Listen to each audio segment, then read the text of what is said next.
blues every day. Every day I have the blues. When you see me worried, people, it's you I hate to lose. No. Hello, friends. Along with my sidekick, Pat Crimmins. Ray Rogina here with just a couple of guys talking everything, as we always promise, now in our second season. And today, we have a real special treat in the fact that everything Aurora is going to be discussed. When I say everything Aurora, I'm talking about Cort Carlson, the executive director of the area CVB in Aurora. And Cort's going to talk about a variety of things, from restaurants to the Paramount to things coming up. Also, a special side note, our producer, Paul Stuckel, is going to interview Jim Jarvis, the MC at Rivers Edge Park. Why Rivers Edge Park? Because this weekend we have the 27th annual Blues Fest. And Paul and Jim are going to talk about the events coming up this particular weekend.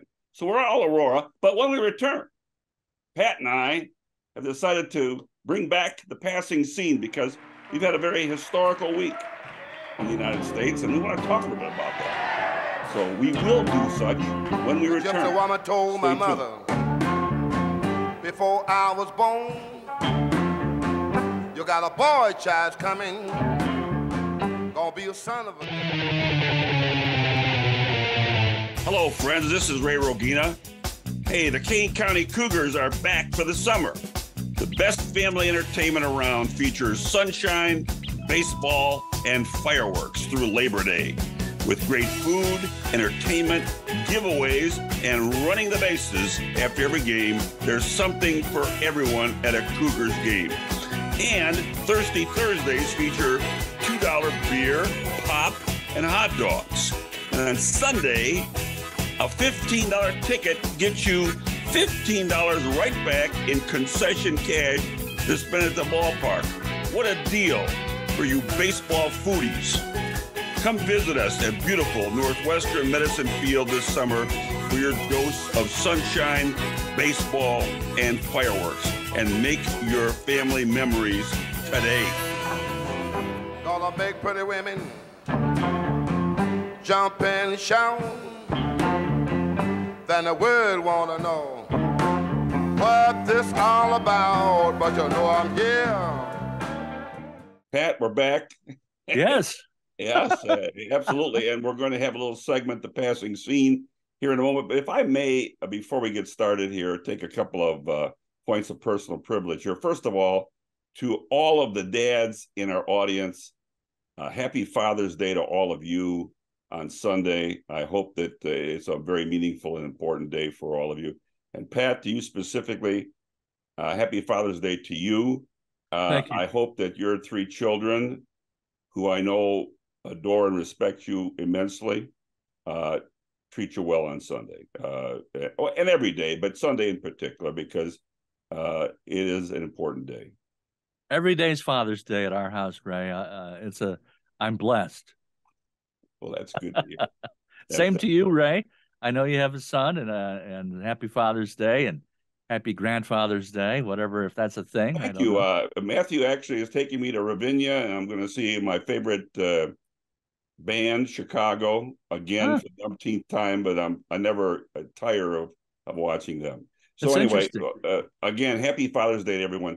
Secondly, and a little bit on a sadder note, but I feel compelled to talk about this. On LinkedIn the other day, I received notice from Dave Kettleson, and Dave Kettleson is setting up a fund for a just retired police officer in St. Charles, Christopher Grove. Chris retired in St. Charles the same year I went out as mayor. And he's looking forward to a peaceful and pleasant retirement in LaSalle, Illinois. But unfortunately, he has become the victim of ALS. And Dave asked me if I would take a minute on our podcast to alert you to the fact that he has established a GoFundMe fund for Chris. they've raised about $15,500 already with a goal of $40,000. He comments that out of pocket an ALS treatment is anywhere from $100,000 to $200,000. And so I said that I would certainly just pass along the GoFundMe address. It's relatively long, so I'm going to say it very carefully, and I hope that if you're listening, you write this down, and if you see it in your heart to make a donation, that'll be fine. The address is www.gofundme.com/F/support-Chris-in-his-with-ALS. And I see that they are a little short of their $40,000 goal. They're about halfway there. Right. So let's push it over the top. Yeah, right.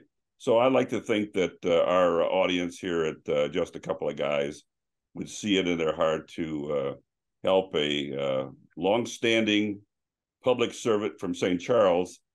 And Pat, on a side note, I've had the not distinction, obviously, but probably the sadness of watching several people that I've known be afflicted with this disease. It's horrific.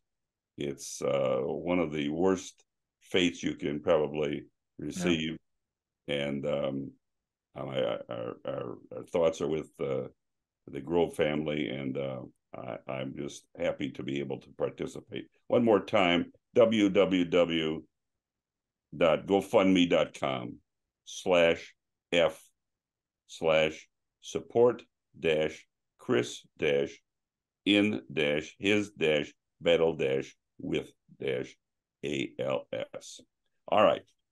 And so now, Pat, we're going to perhaps have a little conversation here prior to our main event for our podcast this week by talking about the events of this week and the historic events of this week as it relate to the indictment of the past president, Donald Trump. And I know I have a lot of thoughts on the matter, and I have some general comments to make up front, but I defer to you to start the ball rolling. I know you as well have a lot of thoughts. And I might add, I defer to you for another strong reason, and that is the fact that you are a former prosecutor and you understand very clearly the burden that's on the United States government as this rolls out. You also understand when indictments are issued, when an indictment is served, and you understand the process of it. So that's why I think it's important that we start with you. Well, I think one of the main topics that needs to be addressed is the fact that there are allegations and conspiracy theories that the government and Joe Biden and everybody else is behind this indictment. And the truth of the matter is the law enforcement community presents evidence to a grand jury. They're independent. 23 jurors, or I think in this case, they're independent, and they vote either a true bill or no bill at all. And there's a presenting of the evidence. So the government presents the evidence to the grand jurors, and they decide upon their vote as to whether a true bill would be rendered. And if so, then there would be indictments. And that's what happened here. It wasn't a big conspiracy. Jack Smith indicted Donald Trump. No, the grand jury indicted Donald Trump. So, and with the federal government, as you know, Ray, there are offered to defendants a variety of opportunities to avoid indictment, or at least to try and mitigate indictments. There are target letters that are sent to the defendants saying that you are a target of the U.S. Attorney's Office, the federal government. Given the evidence that we have on these specific issues, do you care to address them? And I think that Trump's lawyers did, in fact, do that. But also at the very beginning of this whole thing, Donald Trump was given many, many opportunities to return documents that the National Archives indicated that he still had. And instead of cooperating, he chose to ignore the requests of the National Archivists and the federal government. And then we got to the point of subpoenas. And so they issued subpoenas for the documents, and he ignored them as well, allegedly. And boxes were hidden, and obstruction was undertaken, allegedly. And next thing you know, he was presented for a grand jury indictment. And now we have 31 counts of willful retention of national defense information, 3 counts of withholding or concealing documents in a federal investigation, 2 false statements, and 1 conspiracy to obstruct justice. And it appears to me from a distance that all of this could have been avoided had he cooperated. Well, you make some great points with respect to his cooperation, but let me go back even as we start the process. And I hear these catcalls out there on the other side for Biden, Hunter Biden, Hillary, Pence. The Justice Department has already excused Pence. They investigated the fact that he had some documents. Sure. He cooperated, and we moved along. If the Justice Department at the time, a Republican Justice Department, had the goods against Hillary, Hunter Pence, Joe Biden's in office right now, so we'll leave him alone until he leaves office. But if there's any evidence that warrants this presentation to a grand jury, it will happen. Further, if I may, only because this idea of a political witch hunt is on the table, I listened carefully to the former Republican Attorney General, Bill Barr. And of course, Bill Barr was appointed by Trump and stayed there until, once again, Trump had no use for him because he didn't like him. He wasn't telling Trump what he wanted to hear. And that's Trump's modus operandi. He hires and fires people unless they tell him what he wants to hear. That the track record on that is pretty clear. But anyway, to that point, Barr says if even half of the allegations in the indictment are true, he's, quote, toast. He's, quote, toast. That's Bill Barr talking. I'd like to think that the mainstream Republicans who vote would like to listen to everybody on these matters, not just attacks against, you're attacking this president, you didn't do this over here, you didn't do this over here. At the end of the day, to your earlier point, there is a process. The process is there for anybody to be indicted and prosecuted in the course of time. So and to your other point about the non-cooperation of the former president, Karl Rove put out a scathing editorial in the Wall Street Journal this week. And to piggyback on what you just said, many of his aides with security clearance knew full well what he took away, what he had and what he took away. And I'm sure he got advice from many a lawyer saying, you need to return this stuff, just to your point. And but instead, he looked at them as trophies and also transported them, which gets into a further problem as it relates to exposing some of these documents to people outside of Florida. Right. So I concur wholeheartedly with your analysis of the process.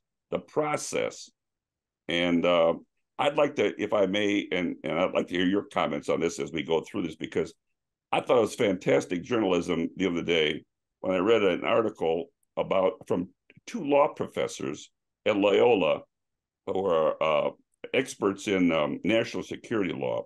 And the questions posed were simple. If Trump was your client, what would you be telling him as the indictment rolls out? And first comments they made were, if he was any other citizen, the FBI would be arriving at his house at 6:30 and taking him away. He received every deference known to mankind in terms of appearing in a court of law. And then Pat, and you've gone through this as well, so you might want to comment on this. He said we would send Mr. Trump a guideline memo suggesting what the guidelines are for possible prison time. And it would, on the short end, be anywhere from 51 to 60 months. And on the high end, probably over 120 months in jail. And for these charges? Pardon me? For these charges? For these charges here, yeah. I think it's more than that. Well, they actually said the Espionage Act says the maximum is 10 years, which is 120, but it's more than one charge. So, yeah, it could very well be upward maybe of 200. I think on the low end, he's looking at about 17 years. Well, and then at the high end, he's looking at, I'll defer to you on that. Right. And then the next comment, he says, we'd say to him, look, your media statements are tough to defend. If you want to die in jail, keep talking. Right. Just keep talking if you want to die in jail. That's what I would advise him. This is the lawyer saying, if in fact I was representing him. Probably the most compelling thing, and I would like you to comment on this because everybody misses this point.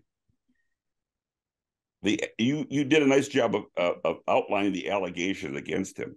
This is what the state, in this case, the federal government, is not hiding anything. Here they are. Here's what we're going to prove in a court of law. Right. It's there for the whole public to see. Right. Mr. Trump has every possibility, every opportunity to defend himself and even to take the stand, which I doubt he will do. I agree. I don't think the lawyers will want him on the stand for anything. But I like your analysis on that because that's the thing. He has the right then to respond to the state, in this case, the federal government, after they have presented this litany of allegations. Right. And go ahead. Yeah, there are two different types of indictments that you can employ. And one I call, or it's been known as a speaking indictment, which has lots of detail and goes through step by step the analysis, the investigation, what was found. And in this case, that's exactly what we have, is a speaking indictment. They could have chosen to just do X, Y, Z, violated X, guilty.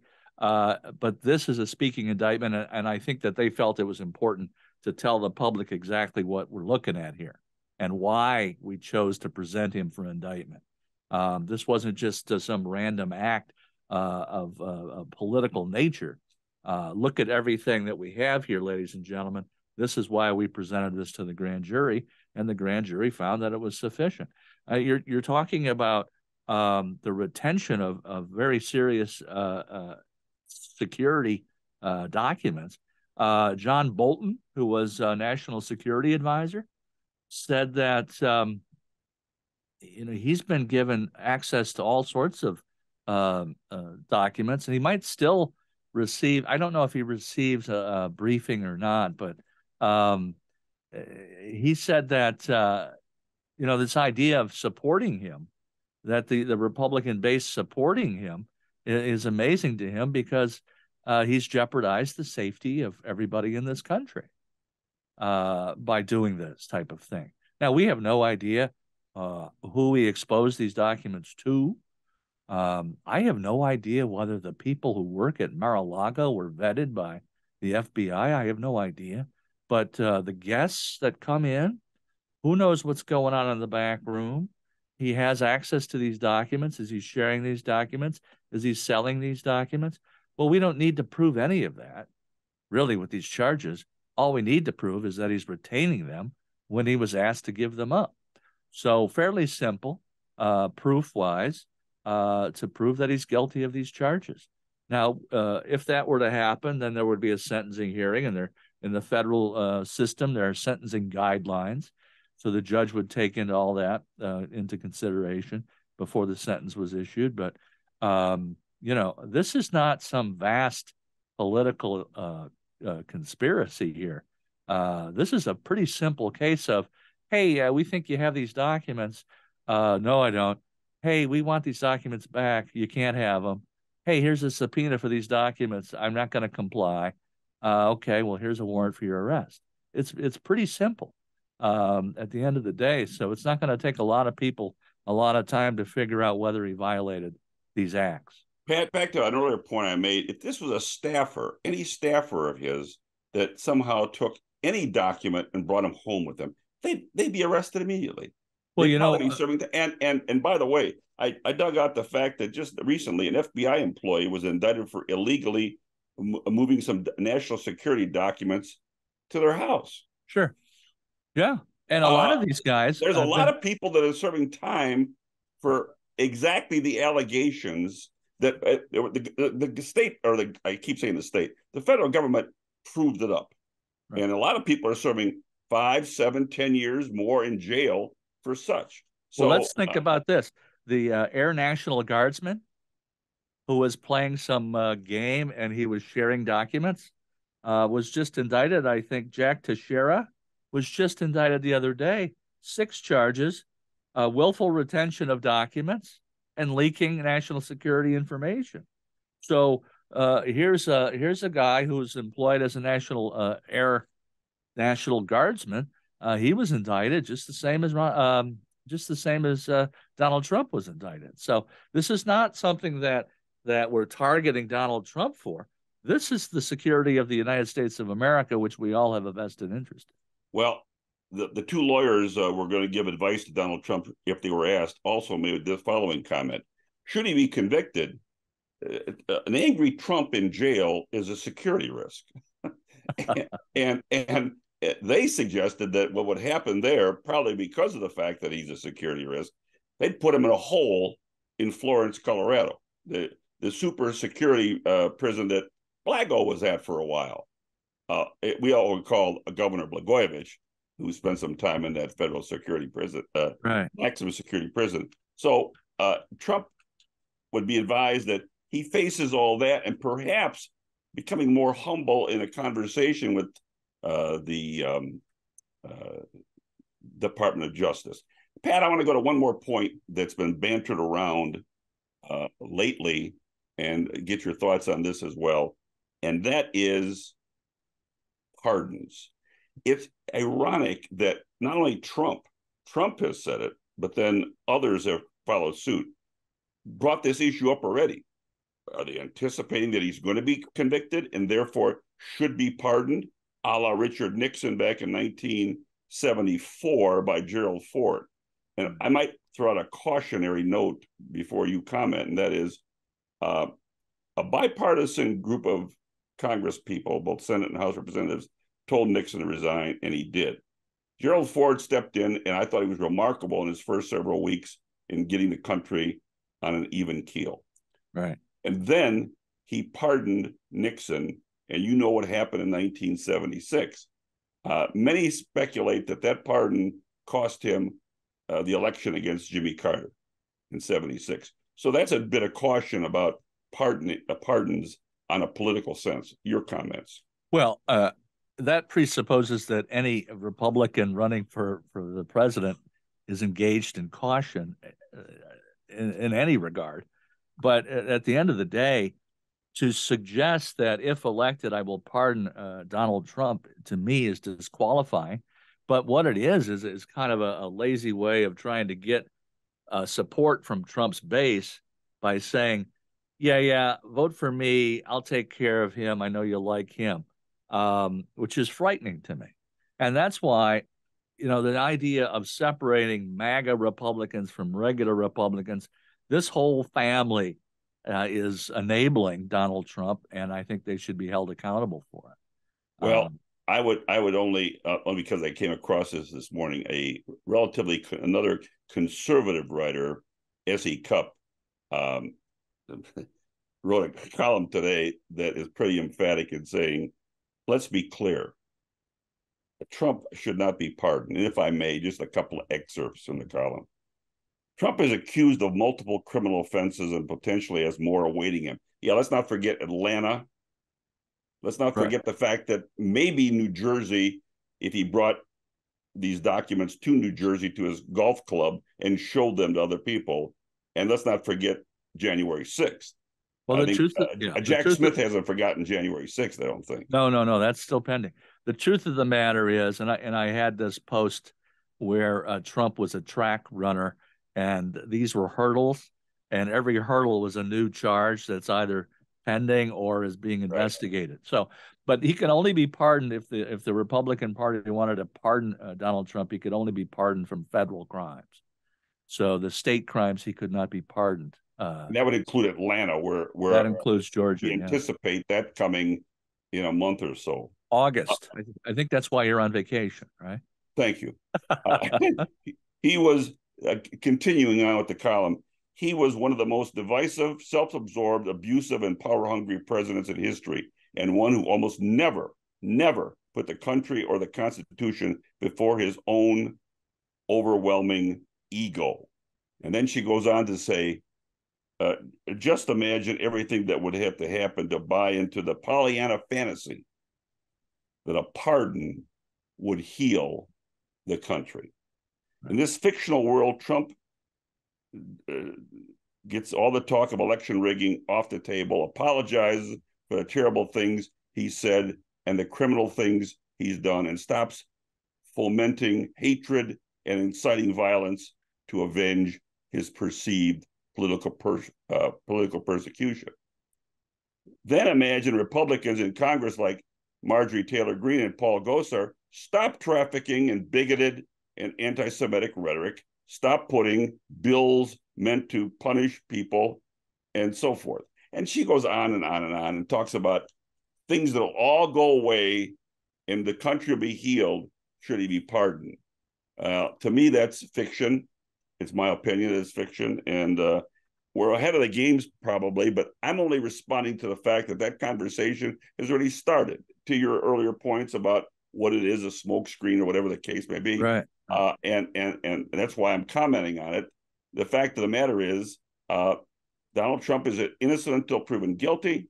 The system is good. It's a high bar to achieve. You know that from having to prove up numerous crimes over the course of your 13 or 14 years as a prosecutor. So that's why I really kind of end this conversation. I have, just so we understand completely, I have many Republican friends, and I respect many Republican legislators.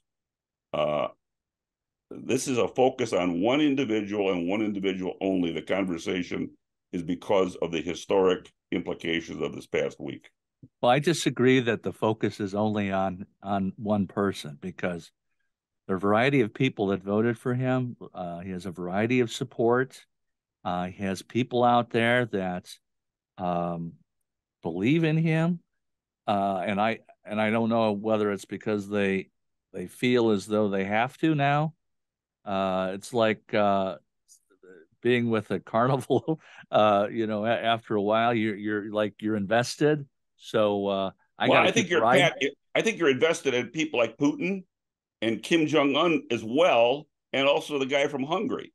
He talks about all the time. Yeah, I don't know if the average Trump supporter is invested in Putin, but they are invested in Donald Trump. And now he's a cause celeb because, well, look what they're doing to him, which is frightening to me on a variety of levels. Because at the end of the day, if you just step back, what has he done? He's betrayed his country, and how could you ever support anybody who does that? So it's really kind of a no-brainer. And the idea of pardoning him that's all of the same thing. That's all supporting this fraud, this carny worker. And why would we do such a thing? And it's kind of scary. It really is kind of scary.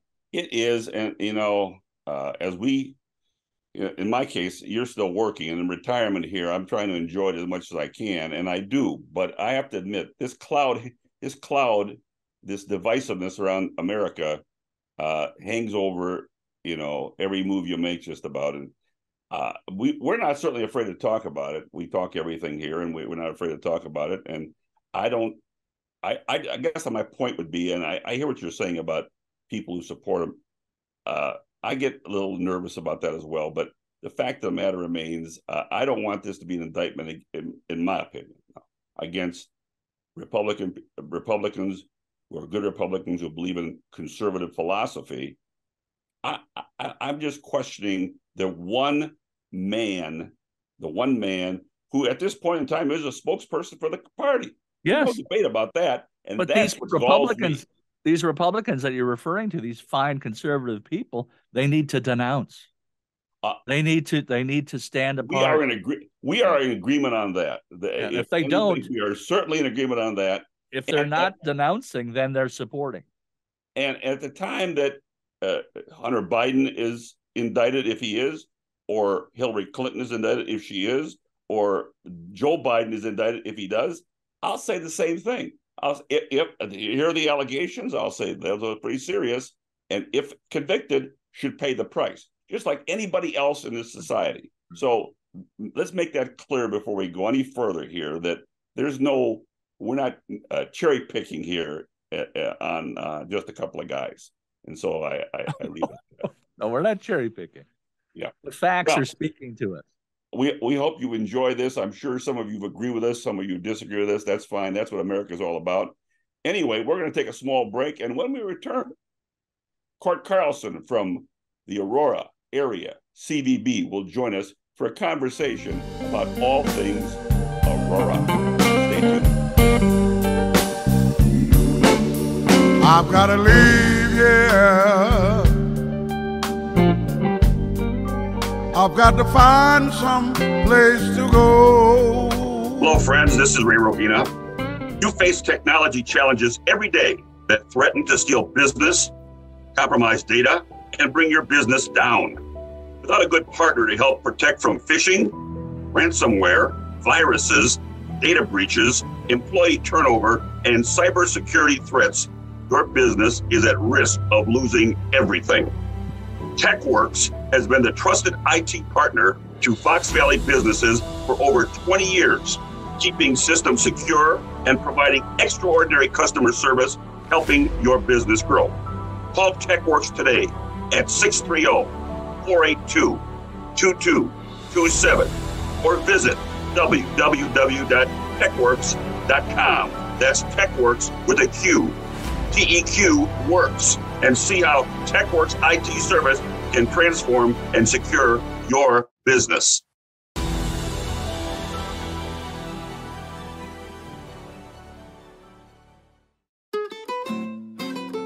Hello, friends. This is 𝐉𝐚𝐫𝐷𝐢. I'd like to say a few words about my friends at the 𝐀𝐮 Group of restaurants, one of our sponsors. I've been a frequent guest at all of their fine restaurants for years, one of which is Rookies, which has locations throughout the Fox Valley and beyond. My favorite dish at Rookies is the gyros plate with the saganaki appetizer. Oopa! My wife, she loves the Hall of Fame chicken sandwich. But I can honestly say that I've never had a bad meal there, regardless of whatever I've had to eat. The wings are out of this world, the salads are delicious, great burgers, tacos, all American specialties, and don't forget their pizza. And of course, you can wash this all down with one of their famous Mai Tais.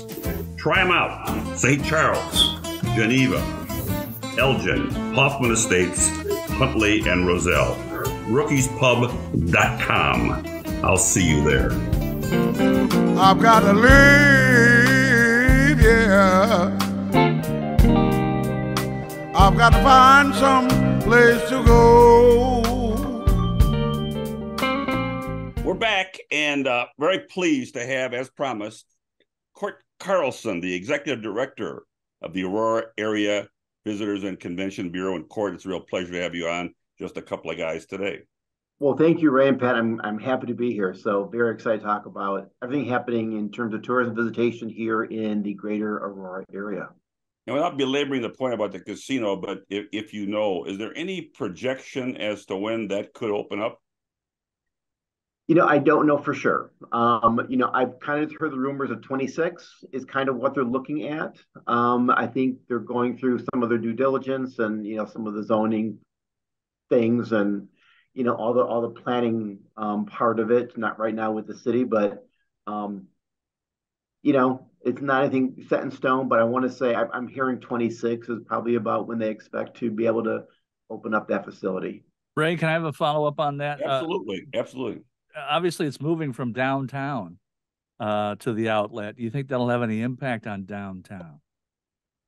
I don't know that'll have a negative impact on downtown. I think it opens up new opportunities for downtown. I think what we've seen over the course of the years, I mean, the casino's been around for 30 years or more. So I think what we've seen through that process and the growth of gaming in Illinois and certainly in Chicagoland, it's more of a regional or local audience rather than a tourism audience. I think it gives us an opportunity to draw more of that regional audience into the new casino where we're located off of 88 and maybe bring in people who wouldn't normally come downtown to game. But then also opportunities to new development and new growth here in downtown to bring in maybe different kind of entertainment venues or restaurants, shopping, dining, residential. Do they have any idea what they're going to do with that casino space downtown? I don't. Okay. I believe, again, I don't want to speak out of turn, but I believe part of the agreement with the city is that that facility will have to be removed. Yes. So that should all come down. And really it's going to open up beautiful views from New York Street, north up the river. So great opportunities for new things downtown. Sure. And then really our major driver and greatest sales opportunity here is sports marketing. If you're aware of Stewart Sports Complex, which is right off of kind of Orchard, Jericho Road down in Montgomery and Aurora in that area. It's the fourth largest outdoor sports complex in the country. So 32 soccer fields, 2 baseball, softball, quad complexes. So we do a lot of sales to bring in out-of-town tournaments to compete here in our region. At Stewart Sports Complex, at Great Lakes Volleyball Center is another big draw here for sports. So we want those traveling teams to come in and spend 4 or 5 days here in our region to compete, whether it's soccer, baseball, lacrosse. We do a lot of ultimate disc games, volleyball, basketball, football, whatever we can do. So really sports marketing is probably our primary driver of group business to our region. When I was mayor, Pat used to always tell me about that concept of bringing sporting events into a city. I know to talk to you a little bit more about that, but it certainly is a driver. Well, and I'm always asked, tourism in Aurora or Kane County, what does that entail? So sports market is really most people either they play travel sports themselves or they have children who have done travel sports. They've had kids that play baseball or soccer. They know what it's like to get in the car on weekends and have to drive to Peoria or Rockford or, Cedar Rapids, Iowa or Terre Haute, Indiana, spend a weekend playing sports and watching your children play soccer if they're in travel leagues of some kind. So we do the same thing here. People don't end up at a tournament in Rockford by accident. Someone in Rockford or Madison or Peoria has sold that location as a tournament host site. So we're doing the same type of things. We want to bring them here to the Aurora area, stay in our hotels, to eat in our restaurants. There's usually, free time wrapped around that tournament. So if they can go to the Raging Waves Water Park and spend an afternoon there as well when they're not competing, go to the outlet mall and do some shopping. Sports gets them here, but then everything else that we have keeps them here and keeps them entertained for the duration of their and a little blackjack in the future. You know what? If they want to gamble, the kids can't go, but it depends on how leave your kids behind somewhere. But yeah, I mean, for the grown-ups who want to come in and drop some coin at the casino, that's always good too. Sure. Pat? I'm supposed to talk about a couple of things here that relate to the organization or various municipalities.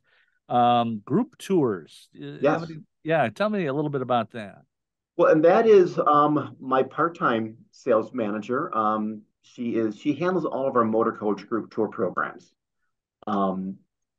Right now, really the Paramount Theater and the Broadway series, and really most importantly their matinee shows on Wednesday is probably the primary driver of motor coach tours.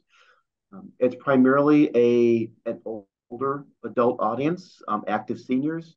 It could be park districts, senior centers, um, but then also just a lot of independent tour planners, tour operators who we work with to bring those tours into the region.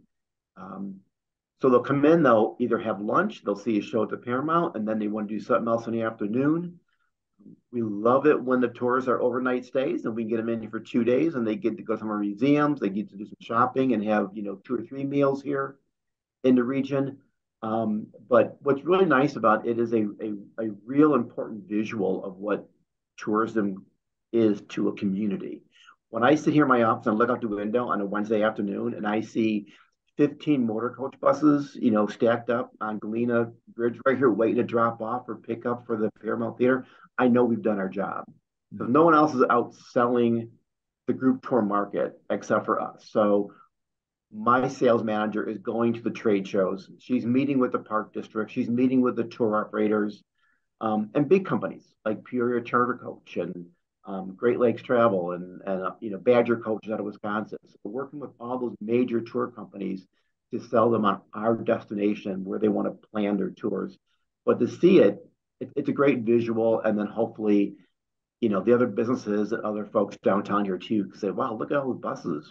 Why are there buses in Aurora?" Well, it's because they're tourists and they're here to enjoy a show and have lunch and hopefully dinner and do some shopping. So, yeah, it's a great market. Yeah, are those your buses, or are you talking about buses that come from various areas? Right. No, we don't own buses. They're bringing the buses in. We've gone out. We've already sold them as a destination, and then they plan their tour programs to come to Aurora.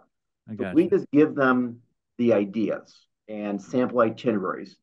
They create the tours. They already own the buses, or they might charter them from a local company.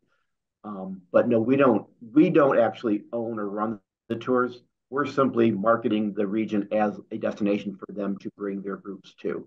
Now, I never thought of Aurora as a place I wanted to get married, but apparently you guys do weddings. Is that right? Well, we don't do weddings, but we do market our venues for weddings. Right. And again, this kind of came out of COVID, when people couldn't get married or the big weddings were kind of, put on the back burner. The small, intimate, more private wedding venues really started to come up and rise, just in sheer numbers.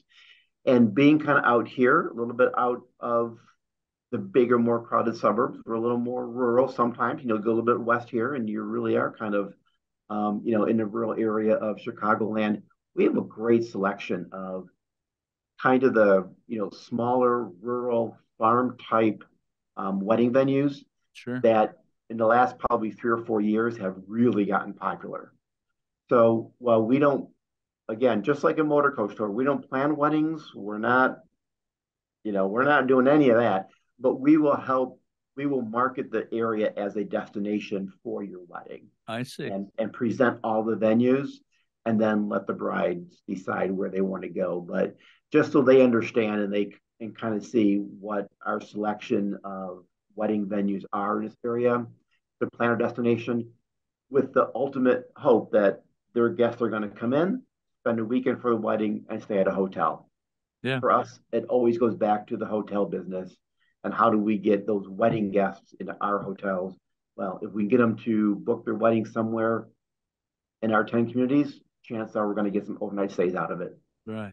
And finally, the idea of fine dining. Lots of restaurants in Aurora and throughout your bureau. Any particular highlights you want to tell people? I was going to say, Pat, if I may, I was going to say, I don't want to put him on the spot to name one or two. He might not want to do that, but as a foodie, I like to always know the choices I have in Aurora. So have at it. Yeah. Well, there are some great options right here in downtown and a lot of new ones coming in. I don't know if you've been to the new Craft Urban downtown Aurora here yet. They have a location, just north of us in one of our other communities that's north of our service area. But Craft Urban is great, and certainly Soap Island Social downtown here as well are two, key restaurants. What I really, like a lot, intrigued by is how our dining is kind of spread out through our region. North Aurora has some outstanding restaurants. If you've never been to Turf Room or to Hardware, those are probably two of my favorites in the area, honestly. But then Mine too. Yorkville also has some great dining. Their area down off of 47 and off the highway there, some great dining there with Hacienda Real and Burnt Barrel Social. They have some great restaurants coming in to Yorkville, and even like when you get downtown by the river, some really good local restaurants. So people don't travel here to eat at a chain for the most part. So we really try to bump up, what are our local highlights in terms of dining, and each of our communities have some great local restaurants. 311 Main, or I'm sorry, 113 Main in Oswego is fantastic. So every town has a couple really good specialties, but I will say North Aurora, Hardware, and Turf Room are probably two of my favorites. But then you can't forget Harner's and their bakery either, and their fried chicken Harner's. So everybody has something. So especially after a long bike ride on the trail. Exactly. Yeah. So all of our communities have great dining, which is kind of nice, and it's all unique dining. There is no doubling up in terms of what our 10 communities offer for food service. So families that are here for any reason, there's no lack of really good dining here out in the Southern Fox Valley. Right. Now, Cort, I've always articulated that the Arcata Theater in St. Charles is a great economic engine for its downtown. And you've already alluded to the fact, and we all know it really, that the Paramount is a jewel along the Fox River in downtown Aurora. So why don't you give our audience, perhaps as we begin the summer here, an idea of what's to come this summer as far as the program is concerned, and even maybe creeping into the fall? Well, what's kind of interesting is for Paramount, things kind of slow down a little bit in the summertime. Their Broadway series is really what is their primary driver of their business here is the Broadway musical series that starts in the fall and runs through spring. They take a little bit of step back in terms of the theater here, but RiverEdge Park is part of the Paramount family.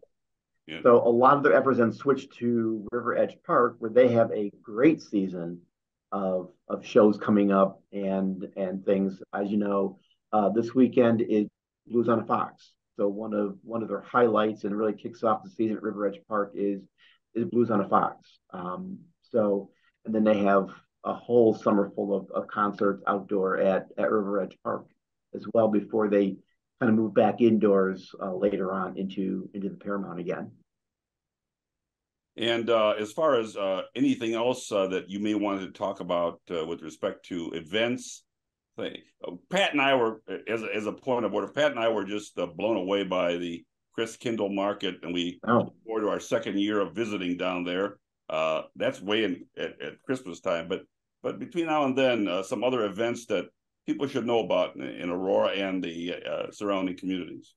Well, I think just looking at what's happening, coming up most recently. So this weekend is Blues on a Fox, like we talked about. Huge event. It is a outstanding blues lineup this year. Not only some really good headliners out of Chicago, but that's up and coming blues artists as well. If you're not familiar with it, next weekend is Summer Solstice in Yorkville. If you have not been to Summer Solstice before, this is their 10th anniversary. It's on the riverfront in downtown Yorkville, and it's really kind of up and coming indie bands out of Nashville. So, and they have another great lineup next Friday and Saturday for Summer Solstice.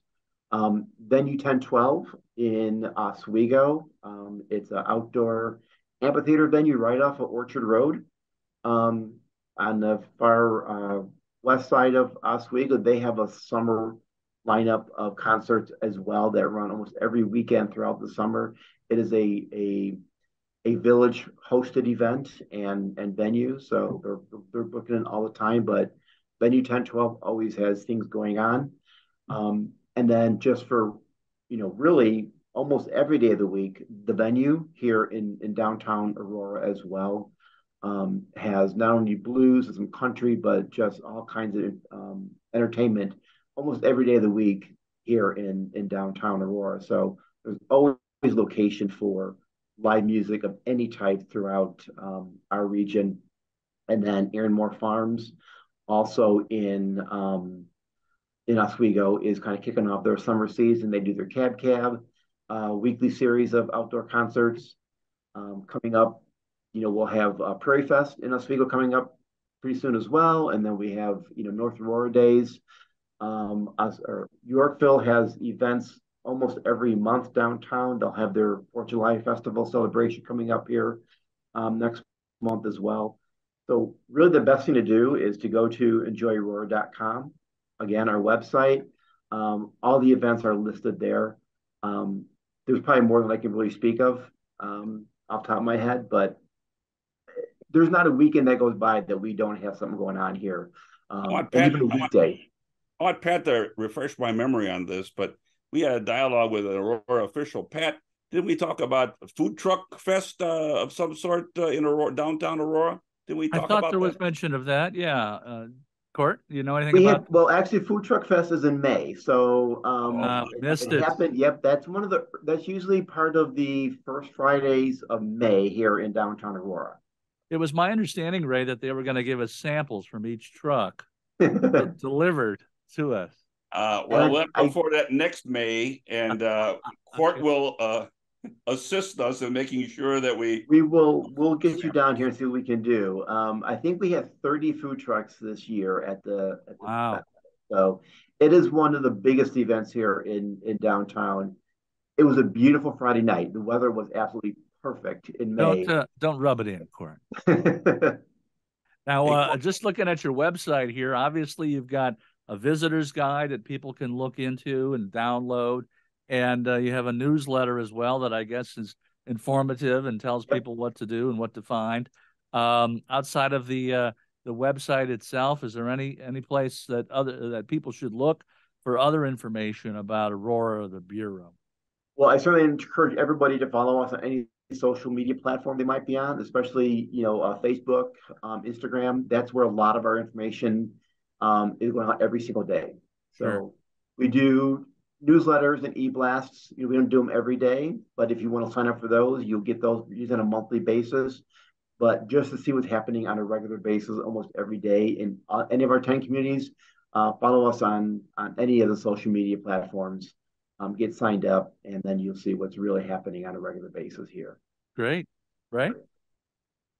We can't thank you enough, Cort. Pat and I are most appreciative of you coming on and taking some time to discuss all the events and the reasons why we should visit Aurora. And as you say with the website, enjoyaurora.com.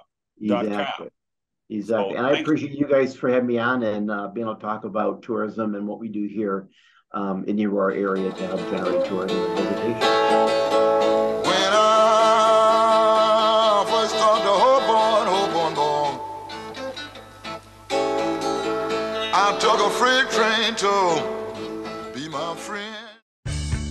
At McNally Heating and Cooling, we understand that customer satisfaction starts with arriving at your home on time. Your service technician will apply the same attention to detail and quality workmanship to every job, large or small. We offer upfront, honest pricing, and we'll make sure the job gets done right from start to finish. From furnace and air conditioning service, minor repairs, or total equipment replacement, we do it all. Give us a call or find us online and let the luck of the Irish work for you.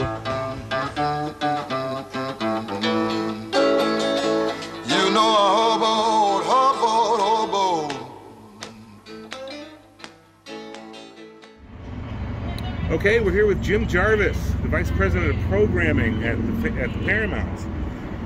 Also the MC for RiverEdge. Yeah, for the most part. It's so funny because really, I'll go places now and people will be like, hey, you're the MC from RiverEdge Park. I'm like, yeah, that's what I do. That's so awesome. It's like all their duties is assigned for everybody here. So tell us a little bit about your background. How does one become the Vice President of Programming and maybe more impressively, the MC? Well, I will say this, that I've got a really non-traditional way of getting here. Long story short, I used to be the Assistant Sports Information Director at Illinois State University for years. I was a marketing director for a division of the Walt Disney Companies, their trade and consumer show division. I spent years as a improviser in Chicago. So my old teammates are Tina Fey and Amy Poehler and all these amazing folks. And I was an actor while I was a marketing director at Disney. And then I got my break doing working in theater and concerts when our current CEO, Tim Rader, he was running a place called Metropolis Performing Arts Center in Arlington Heights. I got cast to be in To Kill a Mockingbird, which was their first subscription show. I met him afterwards, and I used to do help nonprofits, and I volunteer time doing marketing. Those guys needed some help. And then a couple of years later, he talked me into giving up the lucrative world of corporation marketing for the even more lucrative world of nonprofit theater. And I've never looked back, and I've been with him for 22 years since. So really, and I will say, this is kind of what happened at Illinois State. One day, the house announcer for women's volleyball never showed up for the very first game of the season. And they were like, Jarvis, you've done interviews. And they put a mic in front of me, and then I ended up being the house announcer for 5 or 6 years at ISU for that. So same kind of thing happened here. And I will say it was my background in improvisation over at Second City and Improv Olympic that allows me to come up and do that stuff. So it's been super cool, man. I got the greatest job in the world. Okay, what was your role in To Kill a Mockingbird? So I was the understudy for Atticus, and it was because I wasn't old, didn't look old enough yet. And so I played the prosecuting attorney who everybody hates during the entire trial scene on stuff. That's fun. Right, so that's always really nice. You're the guy everyone throws rotten fruit at. Right, outstanding. And slashes my tires afterwards and that kind of thing. It's all part of the gig. All right, so we're here at RiverEdge to talk about Blues on the Fox. I got to tell you. 26th year? It's our 24th year. 24th year. And, you know, we had the year off in COVID. So the coolest thing, and I say this all the time about a blues fest, is, you know, I'm 61, so I wasn't old enough, or my parents didn't take me to Woodstock, but like I can only imagine when our blues fest feels kind of like this Woodstock thing, because I think the reality is people who come to a blues fest have an appreciation for all sorts of different music, you know what I mean? And they have, it's not traditional, right? It's not rock or rap or country or whatever else. Right. So you've got this taste. And it's interesting to see the people come together. Like my next door neighbor's come for 17 years, and he met these folks a couple of years into it. Every year now, the only time I ever see them is they sit next to each other at RiverEdge Park to watch blues. And it's that kind of thing, like people get along and it's fun. And I'll remember this year that Tab was on stage and it was a sun shower. People are actually dancing in the sun. You know, we did everything but drop acid and twirl dance, you know what I mean? But it's that kind of feel, and it's that joyous celebration. And they come early, man. They'll be here tomorrow at 3 o'clock to see Joey J. Say, because they want to see this up and coming, you know, blues artist. Right. And so that's one of the coolest things. You know, blues started here, and somebody asked me before, would you start with any other show? I'm like, no, because it's blues that really put Aurora on the map musically. You know, they did these Leland Tower recordings back in the 1930s of all the biggest blues artists in the Midwest. So the tower that's right over down in downtown Aurora, upstairs in this beautiful sky lounge that they had amazing acoustics. So they spent like 9 months recording all these amazing artists. So this festival is really a tribute to the blues folks that were up there. That is interesting. I did not know that. And they re-recorded it. It was the Fox Valley Music Foundation who, most of those folks were just instrumental in starting this blues fest. There were band members from there that actually did that album, re-recorded a few years ago, and it's absolutely amazing. So yeah, that's why we're here today. It's stuff like that. Right. So tell us about the lineup. I mean, you get great people every year. We're lucky, man. I will say that I really think this year is a wonderful balance, because we look for that balance of new and upcoming artists, and then, you know, the traditional stalwarts that we have. So Ruthie Foster kicks it off tonight. We've never had Ruthie before. She's Grammy nominated. You know, Rolling Stone called her pure magic. I mean, to listen to her transforms folks. And so we're excited to have her kick it off. And then Jimmy Vaughn, when you talk about blues, there's a handful of people that you go, and you just use first names like, you know, Buddy and BB and Jimmy, and everybody knows who Jimmy is. It's Jimmy Vaughn. Yep. He's dedicated his life to it. If you've never seen Jimmy before live, it's time to see him live, man. And he couldn't be the most nicer individual in the world. Like, that's another thing about blues artists. Like, every single one of them, down to earth, please, thank you. They treat everybody with respect. They come out and they hang out with folks afterwards. It's super cool. Yeah. So tomorrow morning, I was saying there's 3 o'clock. It's Joey J. Say. So it's really cool because Joey is a Aurora kid, a kid being 30s. But, you know, like, he is from Aurora, got a start here. Buddy Guy actually got wind of the dude years ago and is now taking him under his wing. So he plays at Buddy's a lot. He was just on a European tour out there. That dude is up and coming, absolutely phenomenal guitarist, lyricist. And then right after that, it's the one and only Mud Morganfield. Mud is Muddy Waters' son. Yep. So a lot of pressure when you're Muddy Waters' son. But I got to tell you, man, he sounds like his dad, but he's got that just presence all his own. And it's wonderful just to have somebody like that. We've never had Mud here before in 24 years. So it's exciting, again, to have somebody who's, you know, part of the old regime of blues. Yep. After him is Kenny Neal. We haven't had Kenny Neal here before. Kenny's out of Louisiana, the Bayou. But I will tell you this, there was a big blues award show 2 years ago. Kenny was on that bill. And when he was done, the blues channels blew up because he walked out there and he and his band just blew everybody away. So high energy, big celebration, and it's going to be fun to have him. And then the nice balance is we've got the person who everybody calls the future of blues, and that's Chris Tong Kingfish Heat.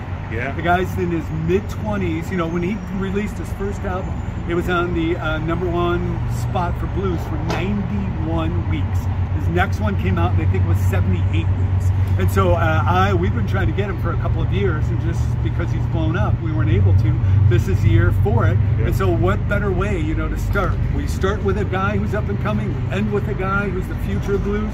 We've got these amazing other seasoned artists in between. Yeah, and that's awesome. what it is. That's awesome. So how do you do this every year? I mean, you get great guys every year. I mean, Chicagoland has got a heavy load of blues events. It does. Obviously in clubs, of course, downtown. Right. How hard is it for you to get these kind of guys? Because you do it every year. Yeah, man, it's a good point. It's challenging. You know, any agent in the industry will tell you that Chicago in the summer is the most competitive concert market in the United States because of all the different venues and, like you said, all the festivals. And really, they had the free Chicago Blues Fest, you know, last weekend. Yeah. And it is loaded with multiple, you know, artists are in multiple stages. So, you know, we literally, I'm starting a program next year right now. And in fact, Chris Tong Kingfish's agent's coming tomorrow night. He's got a couple other people that are really great that we're already talking about. You know, we're talking to a couple other agents yesterday. So it takes us about a year to pull it all together. And it's all about scheduling too, right? We had a couple of people that looked like we were going to close on them before in past years, and all of a sudden, boom, they're taking off and they're going to do a tour in Europe, or suddenly they're not going to be through the Midwest. And that's the thing people don't realize. It's not like they just get on a plane and fly here. Right. It's not economical for them. It's part of their tour. Yeah, it's part of the tour. Yeah. So you got to figure out and put in all those missing pieces together, and God bless agents for doing that, because I wouldn't want their job. I just do one venue. It's hard enough. Yeah. So it takes a long time, but you know, the other thing is, this festival's got an amazing reputation. You know, like Mud's been wanting to play this place for years, and not just RiverEdge, but play this festival for years. And so, and you know, when I pick up the phone and I call Joey couldn't be more excited. Man, he grew up around this festival as a kid, and now he gets to be on it. Yeah, that's awesome. So just the reputation alone of Blues Fest helps us a lot. Yeah, that's amazing.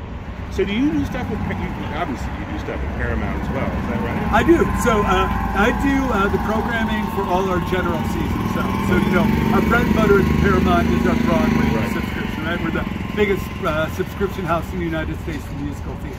So we work on all the other stuff, you know, and it's you know, Willie Nelson indoors, or Jay Leno, Craig Ferguson, you know, kind of runs the gamut of it. And it's the same thing, you know, like I always, every time I send something out with programming, I've got the year on it because we're working on 2024, 2025, and it's just nonstop. And, you know, I tell people, for here, we probably did 55, 60 either hard inquiries or offers in hopes of getting between, you know, 15 to 18 shows booked. Because everybody thinks you can just throw money at something, and that's not how it works. There's so many other pieces that go into it. Yeah. So any particular highlights you want to mention for Paramount? You know, for Paramount, well, I will say this. We're going to get ready to announce next season, although we've got 2 really great shows coming up. We have a guy who does a Purple Rain is the name of the show, and he does an amazing, amazing Prince tribute. He did it years ago. It sold out in about 7 days. And, you know, we had him booked before COVID. And unfortunately, out of nowhere, he ended up with the brain tumor. Wasn't even sure if he'd be able to sing again. So we hung in there with him, said, hey, we'll work to reschedule and stuff. So he's coming in August. We're doing Happy Together Again.